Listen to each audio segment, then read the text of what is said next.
Is this on? Oh yeah, you guys are getting some outtakes today.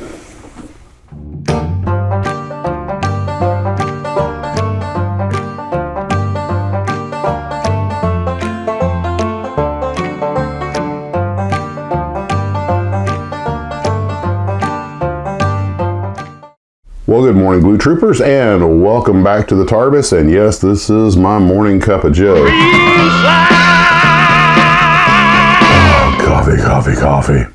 So, I am home for 8 days, and I am not volunteering for anything. I need the time off to just build. I got so much to catch up on, and when I got home to find a couple of boxes waiting on me, so I figured we'll start off with that. Oh, coffee, good. This particular mug is from the American Heritage Museum up in Hudson, Massachusetts. And I did a video of my visit there. They have a really great armor collection, including a real honest-to-God Panther tank. Okay, this first one is, I've slit the boxes already, and this is from Ricky the Wolfman in the United Kingdom. So thank you for this, Ricky. Let's see what we got here. I say slit them up and I got them started. And all right, start off. We have he told me he'd started this one. It's the Coleocopter from Mach 2. And this is that weird looking flying barrel thing they practice with that I think it was the Real Engineering or Mustard or one of those great YouTube channels did a video on. And it was an attempt at a vertical takeoff. Well, here, he got it started. He said he just got angry dealing with it because, well, it's a Mach 2 kit. And, oh, it comes with the trailer and everything. Yeah, Mach 2 is kind of interesting. I mean, if I try to turn that, everything's going to dump on the floor. But,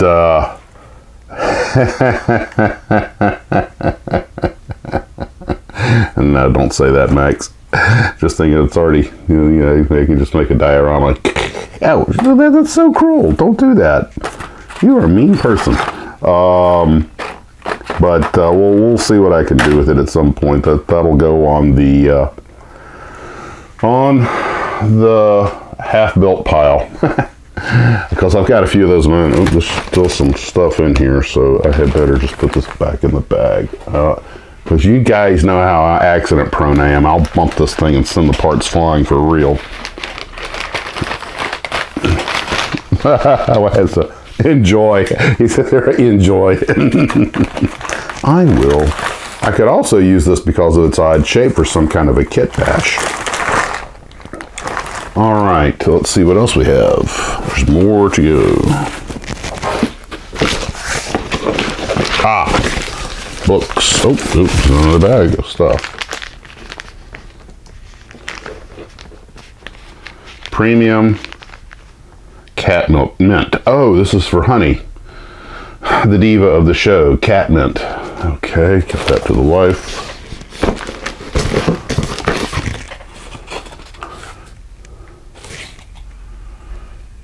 A coaster from the Witchwood Brewery. Nice beer, shame about the face, hobgoblin born honest.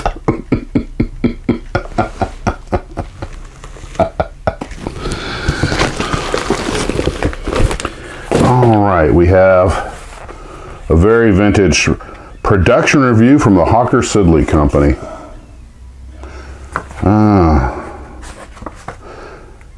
As I read that book, I'm still reading that book, The Secret Horsepower Race, and you hear the names that we don't hear anymore. Hawker. Well, even though they're sort of still around in a way, they never went away. They just merged. But Hawker and Siddeley and Napier and Trident and all those other cool names. Actually, I don't think Trident, but anyway. The book on Trinity. Ian Hall wrote this book in the Jet Age series, The Tornado Boys, and thrilling tales from the men and women who operated the indomitable modern-day bomber. Well, thank you, Ricky. Appreciate that. Let me Set this here for just a second. And let's put that there. Whoa! My arms aren't as long as they used to be.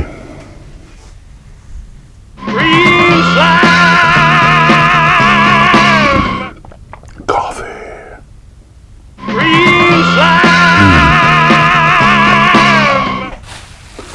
This next one is from David P. I think I could say that name right, but you guys know I don't use full names here because of fears of, internet security. There's a letter here. And it is beautifully boxed, by the way. It's Guilo Spitfire. And, let me see, yep, okay. Don't want to risk leaving anything in the box. I always empty the boxes completely because once in a blue moon there's something that I missed. And there's a postcard. Plastic Imagination Workshop. And email address. Oh, wow, some beautifully built models on there.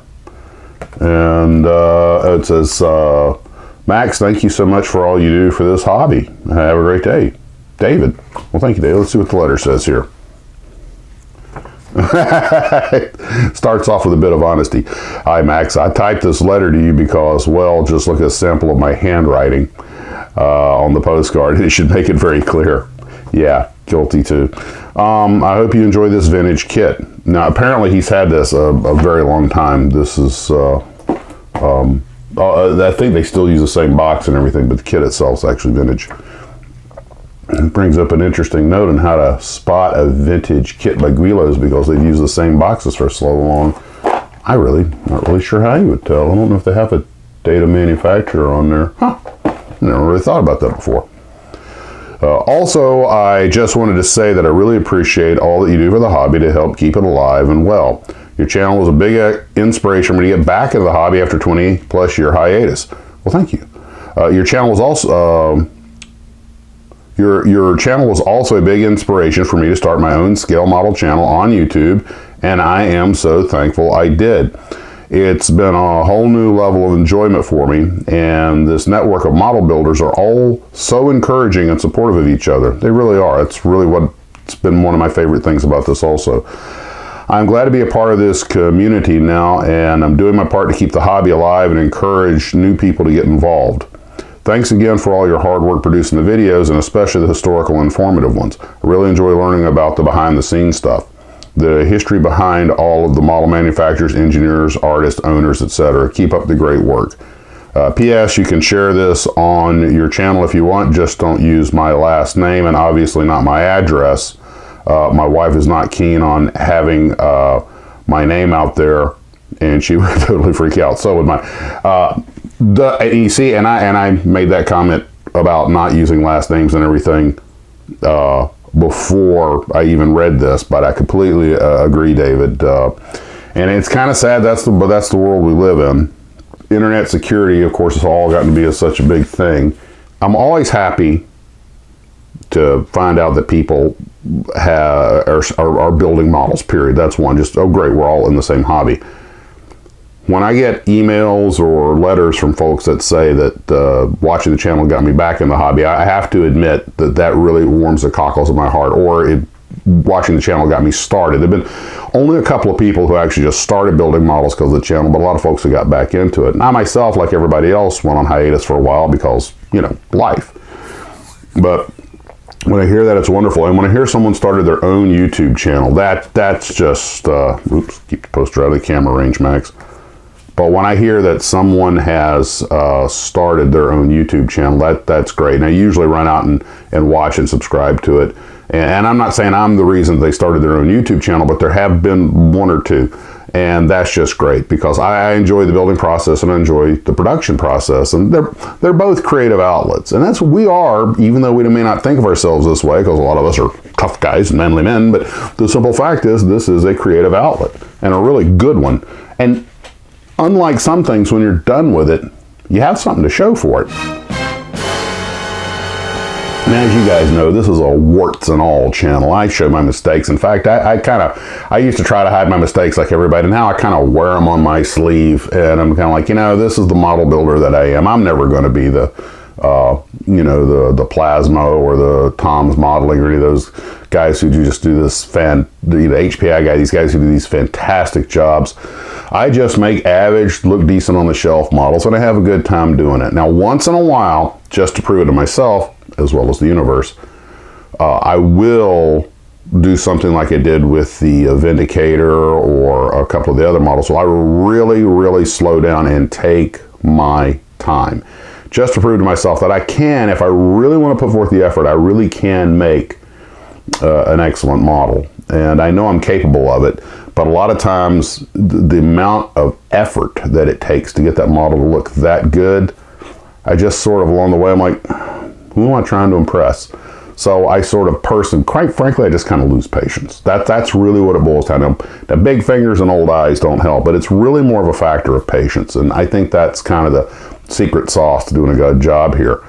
But I crank out a lot of models. I have fun doing it. I work at my own pace. And that's the thing. That's why I kind of adopted the motto, make it what you want to be. Make it what you want it to be.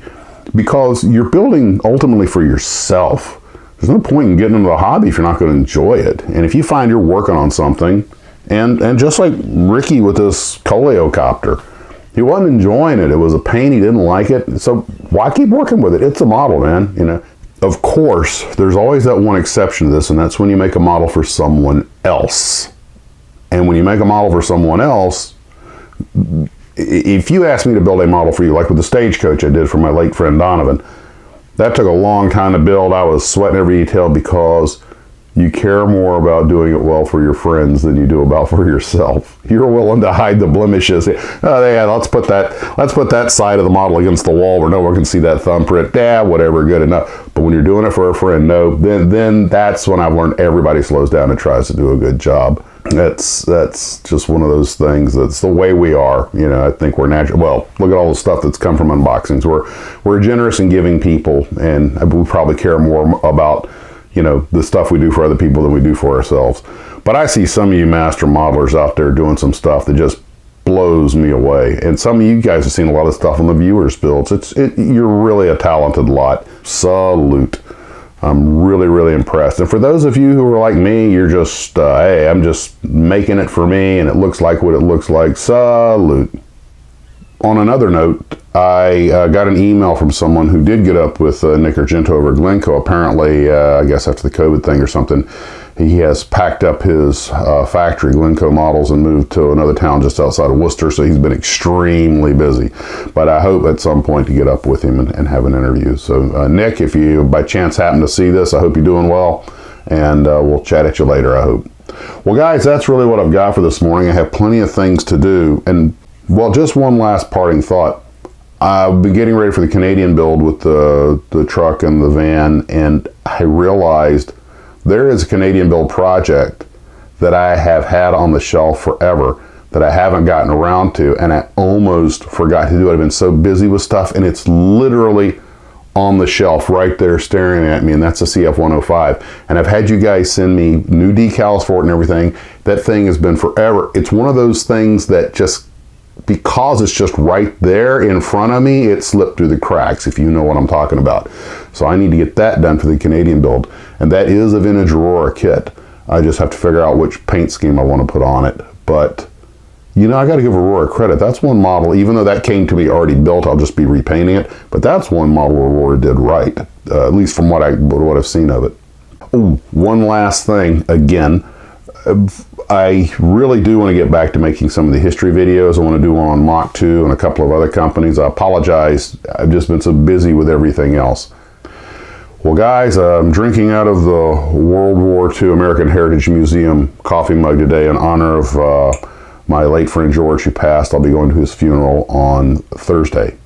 And I want to thank everybody for everything. I will be working on models today and getting lots of stuff done. Hope to have a video for you this evening. Because of the funeral on Thursday, I don't know if I'll get any content out then. But in the meantime, I hope everyone is doing well. take care of yourselves, and as always, model on.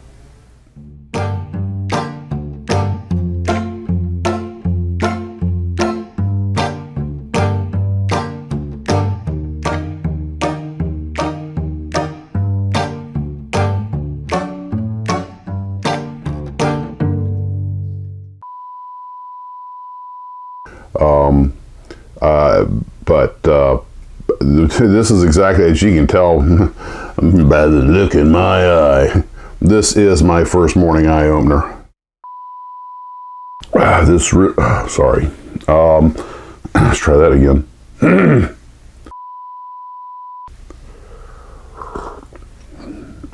I'll try to edit out the slurping sounds.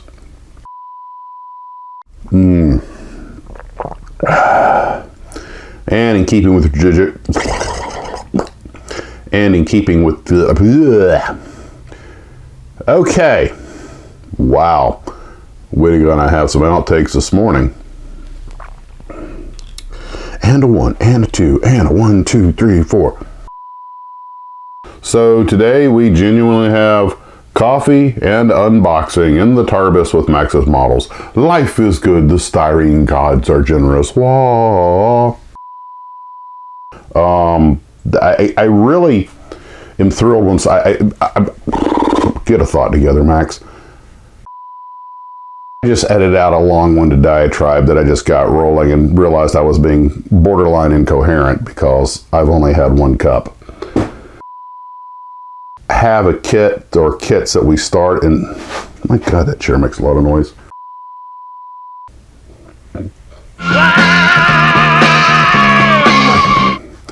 Cut.